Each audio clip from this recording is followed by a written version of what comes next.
base do River Plate. Quero falar agora sobre Cruzeiro, informação super importante e exclusiva para você. Ronaldo Fenômeno e Cruzeiro têm se desentendido nos últimos dias. Por uma série de motivos, Ronaldo alega que as questões contratuais não estavam bem bacanas. Ele quer, por exemplo, que a Toca 1 e a Toca 2 passem a ser propriedade da SAF. Enquanto isso, cruzeirenses, membros do conselho, entendem que o investimento de 50 milhões de reais garantido não é muito pouco, que o Cruzeiro precisaria de um investimento um pouco maior. Existe no contrato a condição de depósito, de transferência de mais 350 milhões de reais, mas essa grana também pode ser feita por meio de receitas criadas pelo próprio clube ao longo dos próximos anos. Enfim, enquanto essa discussão não está fechada, surgiu uma notícia importante nessa quinta-feira. Ouvi de um dirigente cruzeirense que 3 grupos de investimento internacionais procuraram o Cruzeiro nos últimos dias. Não há proposta oficial, mas esses 3 grupos demonstraram interesse em conversar com o Cruzeiro e eventualmente apresentar uma proposta caso as conversas entre Ronaldo Fenômeno e o Cruzeiro não cheguem a um denominador comum. Hoje, os próprios dirigentes do Cruzeiro entendem que o melhor caminho é fechar com o Ronaldo Fenômeno. No próximo dia 4 vai haver uma reunião do Conselho Deliberativo e há necessidade da aprovação por parte dos conselheiros em relação às mudanças pedidas pelo Ronaldo. Importante contar que já houve um primeiro encontro entre representantes do Cruzeiro e um desses grupos interessados.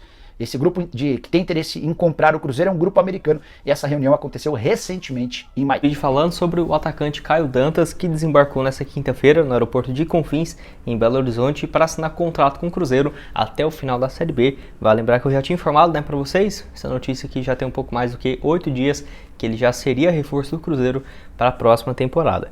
Ele que encerrou a participação dele no Campeonato Paulista no final de semana pela equipe do Água Santa, tanto que ele nem jogou a partida contra o Santos, válida pela última rodada, e até mesmo esperava que ele já chegasse em Belo Horizonte na segunda, terça-feira. Não foi o que aconteceu, chegou nessa quinta-feira e que deve fazer os testes e exames para assinar contrato até o final da Série B. Só para você ter uma ideia do negócio, se o Cruzeiro subir para a primeira divisão, terá a obrigação de compra por parte do Caio Dantas no valor próximo de 2 milhões de reais, tá? Eu até achei um valor bem alto, até porque eu vejo que esse ano o Cruzeiro tem grande chance de subir e, por exemplo, se o Caio Dantas não for muito bem, vai ser um dinheiro que, podemos dizer assim, vai ser muito mal gasto. Mas eu acho que ele vai dar conta assim do recado. É um jogador que, pelo menos na Série B, tem tido excelentes números quando jogou pelo Sampaio Corrêa e também pelo Náutico. Pelo Sampaio Corrêa ele fez 17 gols em 33 partidas em 2020 e também no Náutico ano passado, onde jogou apenas a reta final, fez 10 partidas com 5 gols marcados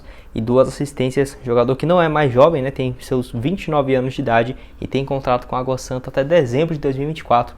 Enfim, quero que você deixe aqui embaixo nos comentários o que você acha a respeito do Caio Dantas, quem que tem que ser titular. Vai ser uma competição boa, O Edu, artilheiro da Série B de 2021 e o Caio Dantas, artilheiro da Série B 2020, ambos agora no Cruzeiro. Bom, quero falar com vocês também, o assunto desse vídeo é a respeito do Orejuela, jogador que já teve passagem aqui pelo Cruzeiro em 2019 e que acertou a sua ida para o Atlético Paranaense depois de que o São Paulo emprestou ele para o Grêmio e o Grêmio já tinha contratado 2 opções para a lateral direita e, por incrível que pareça, o Orejuela perdeu espaço por lá e acabou acertando a sua ida para o Atlético Paranaense, emprestado até dezembro desse ano. Enfim, ele que no caso jogou muito bem pelo Cruzeiro em 2019, 35 jogos, 2 gols e 1 assistência. O Cruzeiro em 2020 comprou ele, pagou algo próximo de 6 milhões e meio de reais, emprestou para o Grêmio, no Grêmio na Série A, 31 jogos, 1 gol marcado, e depois o Cruzeiro vendeu o Orejuela por 13 milhões de reais ao São Paulo no início do ano passado. Mas pelo São Paulo ele não conseguiu jogar, teve problemas de lesão pela primeira vez na sua carreira, tanto que fez apenas 15 jogos,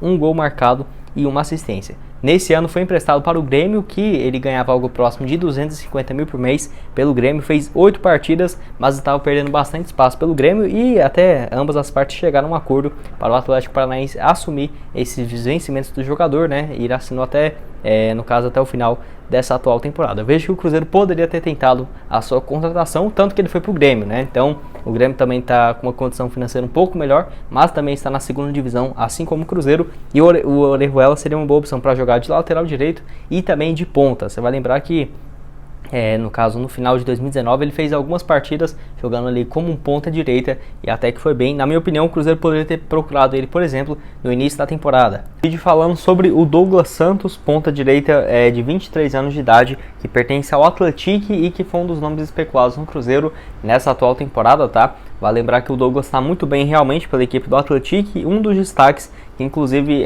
dependendo do resultado do Cruzeiro, pode até mesmo terminar na frente da Raposa, O Atlético já está classificado Resta agora saber se eles vão ficar em terceiro, segundo ou até mesmo em primeiro lugar.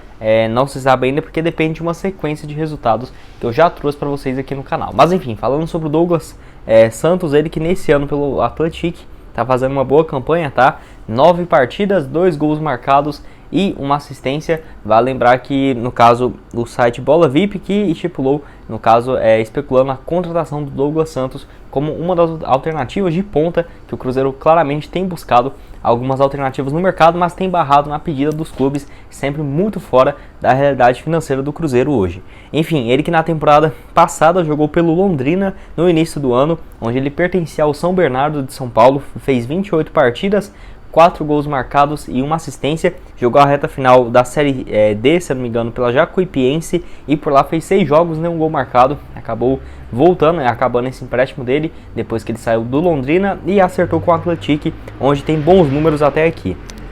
Ele que é revelado pela equipe do Bahia, tá? Fez a categoria de base por lá. Também jogou no Desportivo Brasil de São Paulo no início de 2018, onde fez 13 partidas, 4 gols marcados, rodou por vários times, chegou inclusive na base do Corinthians, sub-23. Na temporada de 2019, pelo Corinthians fez 8 jogos, apenas uma assistência e rescindiu seu contrato antes dele chegar na equipe do São Bernardo em 2020. Mas enfim, eu acho que se fosse para chegar uma opção de empréstimo, seria uma boa opção, né? Um jogador que já enfrentou o Cruzeiro, foi muito bem. Possivelmente pode ser o adversário do Cruzeiro nas fases de semifinais, então vamos aguardar aí para ver como que vai ser. Então eu vejo que o Douglas Santos poderia ser sim uma boa opção, um cara barato, né? Se fosse para chegar de empréstimo com uma opção de compra ou obrigação de compra só no final da temporada, melhor ainda para o Cruzeiro. Enfim, mais um jogador que também pertence ao Atlético e que foi especulado é no caso do goleiro Pedro Rocha, ele que tem apenas 23 anos de idade. Notícia confirmada pelo Nicola lá no portal Super Esportes, tá? O Pedro Rocha, que no caso seria uma opção para ser o terceiro goleiro do Cruzeiro. O Cruzeiro hoje tem o Rafael Cabral, titular, o Denis, segunda opção, e o Cruzeiro buscaria uma terceira opção, até porque o Gabriel Brazão não tá, no caso, não deve se recuperar tão cedo, vai passar por uma nova cirurgia no joelho, então o Cruzeiro procuraria assim mais uma opção para goleiro, que eu acho que não precisa, mas enfim, vai saber, né? Vai que depois o Denis é negociado no meio da temporada e o Cruzeiro fica só com o Rafael Cabral e um goleiro tem que puxar o goleiro do sub-20, enfim. Até que eu entendo esse movimento de contratação do Pedro Rocha, mas vamos ver se a equipe do Atlético, que é também um clube empresa, vai querer uma compensação financeira, se eles vão aceitar o empréstimo com uma opção de compra. É um goleiro muito bom, em 10 partidas, para você ter uma ideia, ele foi vazado apenas 4 vezes na temporada, então é um goleiro que está com a melhor média de gols sofridos nesse ano. Ele que é revelado no caso, pela Ponte Preta, já teve passagem também pelo Itapirense, foi jogar na Ponte Preta, por lá teve poucas oportunidades, não chegou a jogar no time profissional, e assim, estava na Inter de Limeira no ano passado, fez apenas uma partida, acabou seu empréstimo com a Ponte Preta, o seu contrato com a Ponte Preta, né, e foi pro Atlético até aqui, onde tem 10 jogos e tem sido titular absoluto. Mas enfim, a respeito dessa dupla aí do Atlético, o Pedro Rocha e também o Douglas Santos, você acha que seria uma boa opção, você não acha? Enfim, tô curioso para saber a sua opinião aqui nos comentários.